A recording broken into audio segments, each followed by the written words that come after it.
Hi மக்கள்ஸ், இந்த பொடியை நீங்கள் தயவுசெய்து ட்ரை பண்ணாதீங்க. ட்ரை பண்ணிட்டீங்கன்னா பெரிய ஃபேன் ஆகிடுவீங்க. செம்ம டேஸ்ட்டாக இருக்கும். அடிக்கடி இதுதான் வேணும்னு கேட்பீங்க. இதை எப்படி செய்யறதுன்னு பார்க்கலாம் வாங்க. முதல்ல ஒரு 250 கிராம்ஸ் ஆஃப் சென்னாக்கோனி எடுத்து வெறும் கடாயில் இந்த மாதிரி கலர் மாறுற அளவுக்கு வறுத்து எடுத்து ஒரு முரத்தில் போட்டு புடைச்சி எடுத்தா சென்னாக்கோனி தனியாக வந்துடும். அதில் இருக்கிற அழுக்கெல்லாம் தனியாக வந்துடும். அதை தூக்கி போட்டுடுவோம்.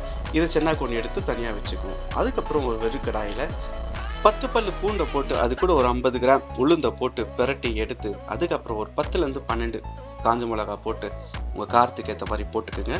அது கூட ஒரு 50 கிராம் உடச்சக்கடலை பொட்டுக்கடலை போட்டு கொஞ்சம் கல் உப்பு டேஸ்ட்டுக்கு ஏற்ற மாதிரி ஒரு சிட்டிக்கை பெருங்காயத்தூள் போட்டு ஃப்ரை பண்ணி எடுத்து ஆறின பிறகு மிக்ஸி ஜாரில் நம்ம வறுத்ததெல்லாம் போட்டு அது கூட ஆல்ரெடி வறுத்து வச்ச சென்னாக்கோனியை போட்டு அரைச்சி நல்லா பவுட்ரு பண்ணி எடுத்தா ஒரு ஸ்மெல் வரும் பாருங்க. வேற லெவல்.